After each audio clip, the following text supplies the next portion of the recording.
What a weekend. How about the comeback? Losing on Friday night with your ace on the mound, Ronel Blanco. And so it didn't look all that great. Plus, knowing that, Saturday you had to get a great outing from Framber, which you didn't get. And then you got a bullpen on Sunday. And yet you take 2 out of 3, your biggest comeback of the season, down 6-1, and you win 9-6.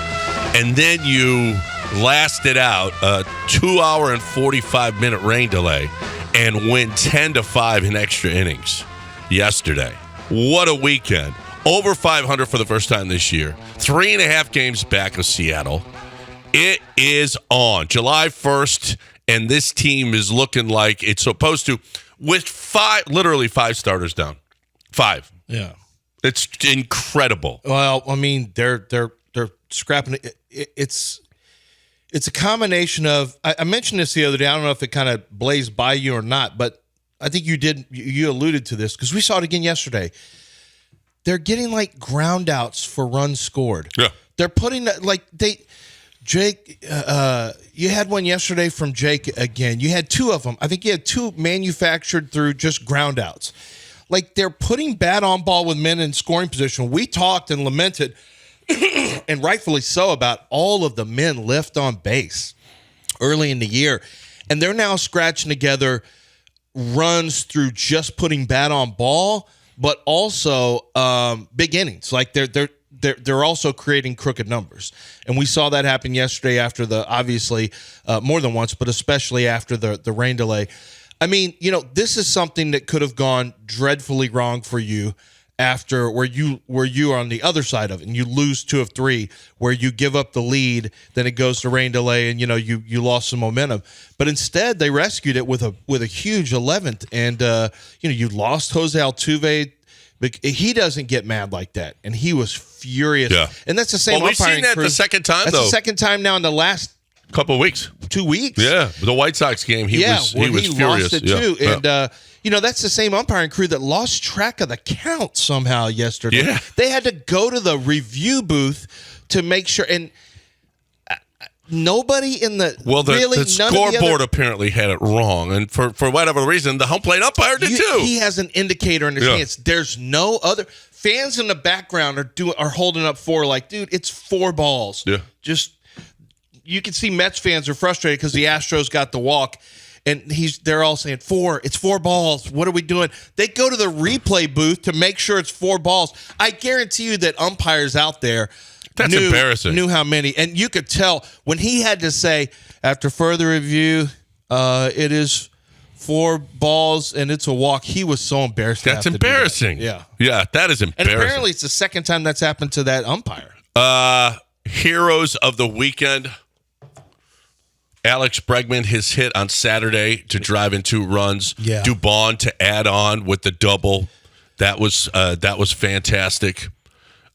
Yesterday, Chas McCormick came up with a big hit. He replaced Altuve and got the 5th run home, and they needed to have that. But Taylor Scott came in, gave up the run, and was able to get out of that. If he doesn't get out of that 10th inning, Taylor Scott has been awesome. Dude, you're not even going to mention, because it happened later, but Sean Dubin. Sean Dubin was awesome. What a great start for him. Yeah. No hits, no runs in 3 innings. Yeah.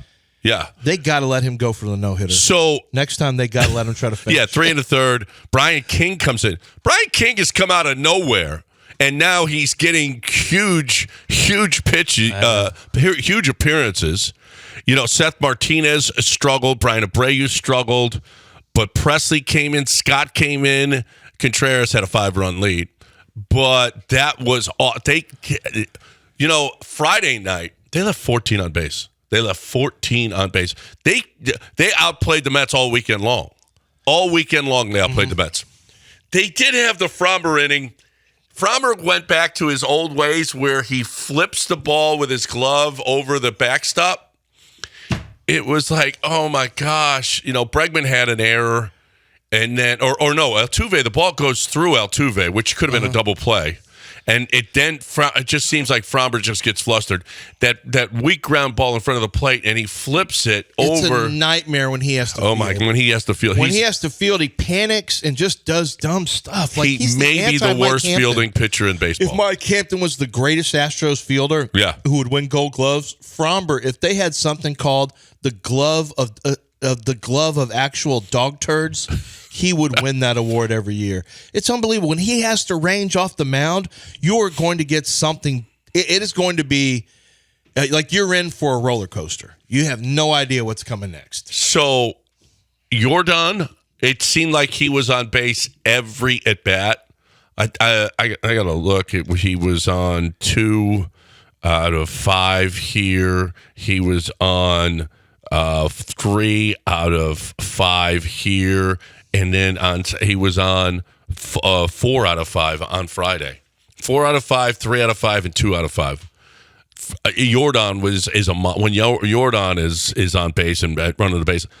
Yiner this weekend, I know he had a few off the end of the bat, but dude is raking right now. Yeah, he really is. It is fantastic to see he's Yiner one of the hitting ones the way who he is. had a ground out yesterday, right? He had the ground out where a run scored. Yep. He had an RBI. He had that was his lone RBI. He was 3 for 5. His average is up to 282. His slugging is 728. Not great. It's okay. But, man, he is just – it seems like right now he's on, what, a 10-11 game hit streak? Yeah, he's just not hitting with the same power as last year. No, for whatever reason, he's not. But, I that's fine. I just want him to be – I mean, he's a much better hitter. The pitch framing we know is always going to be an issue for him, but he's going to get paid. We wanted him to hit, and he's hitting at a more than acceptable clip at the catcher spot after the years of Maldonado. So, that's fine. It is interesting. You look at the Astros pitchers yesterday, and you went through them. Dubin, King, Scott, Contreras, none of these guys were on the roster when the season started. No. None of them were on the roster. And then if you just go to King, Scott, Contreras, you didn't have these. Well, Scott's been around, but it gives you an example of King and Contreras. If you've been out of town on vacation, family vacation or something, and you came back and watched the Astros yesterday, and you would have said, no, wait a minute. Okay, I think I remember the Cabbage. Oh, Loperfito's back up. Yeah, I remember. That's right. I remember Cabbage. We traded for him before the season. Who's King? Well, who's King? Yeah, right. Oh, no, yeah. King is a new guy. We have him. Okay, cool. Oh, the Scott guy? Oh, no, he's been there. Yeah, Scott's been there. He's been there the whole year. He has? Yeah. Well, who's Contreras? He's just another guy they called up. Listen, there's a lot of injuries, okay? So don't worry about it. It's a 7-pitcher win with a 2:45 rain delay.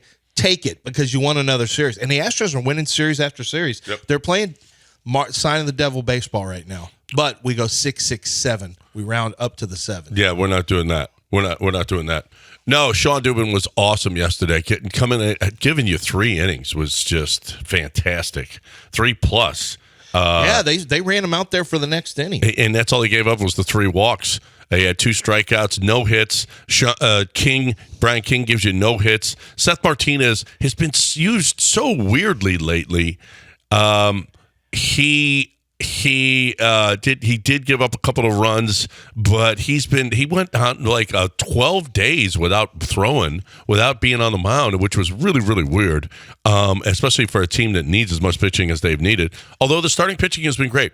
You're setting up pretty nicely now in Toronto because, you really didn't have to have a pitcher until Tuesday.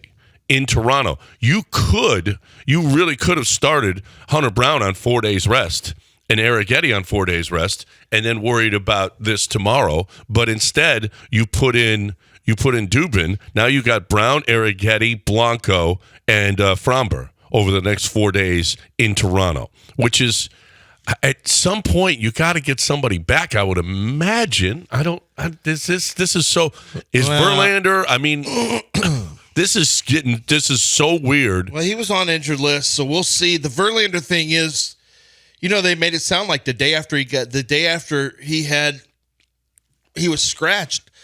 And once he was put on the injured list, Espada had a very positive spin, and like he's doing much better. And so you'd like to get him back. I'm not. Once again, I just reading up on Garcia. It sounds like it's going to happen, but it's going to take. You're going to be into July, and I'm getting to the point now where I'm thinking McCullers is. We'll see with McCullers, but we'll see if he's July or if it lasts all the way until August. Remember, he didn't come back in the 2022 season until what was it, August? I mean, he only had 7 starts in that. Now he came back and he was much better. He went to the minor leagues and wasn't very good in the minor leagues, but then was actually good for the Astros in the regular season. But he only had 7 starts that year when he came back from his injury. So this is a guy who the last 2 years so far, 2+ years, we're talking about 7 starts in the big leagues. That's it. And then he had, some postseason work. But Lance McCullers, we're to the point now where we got to quit saying Garcia and McCullers because I don't know. McCullers will have to be a show and prove situation. Garcia, it sounds like Garcia's still on track, but they're not going to rush it with him. And if you think about it, John, Garcia is going to be a trade deadline acquisition for this ball club, basically. That's what it's going to feel like. You're going to add him, at relatively the same time, hopefully. So that's what it's going to feel like. And you just, if you're now in position, you put yourself in position where you can coast for a little bit now. You're 3.5 back. You can coast a little bit. Mariners lost yesterday. So you put yourself in a position where you can trail, you can sit and let the pace car, Seattle, do its thing and just trail behind and just wait it out, and you're fine now. Like you're in a position where you can breathe easier now. For sure. You're still 3.5 back. Yeah, but now you can say it's a long season and actually you're not. Well, people saying the long season 7-8. Look how good you had to play baseball. 3 months left of baseball. That's what I'm saying. 3.5 doesn't bother me. 7. No. 8, that bothers me. No. But you made it up relatively quickly because you went on an unbelievable tear. Yeah, but we've seen when you go on, on a tear and then, you just run out of steam. Other way. You run out of steam. But the offense is different though right now. Yeah. The offense is not playing the same as we saw that because the offense was so inconsistent. That's just not the case right now. Remember, there's no Kyle Tucker. And maybe Kyle Tucker, remember how everyone was saying, you know what? It's Alperin. Alperin's a problem. They're winning without Alperin. Yeah. The Rockets are the Rockets better without Alperin? Obviously they weren't. But everyone's like, they're winning without Alperin. So I guess Kyle Tucker's a problem. Kyle Tucker might be the problem. They're winning without Kyle Tucker and Verlander. Got to get rid of those two guys. Kyle Tucker might be the problem that we've been having. Kyle Tucker's the issue. You're so much better without Kyle Tucker. That's how stupid that is.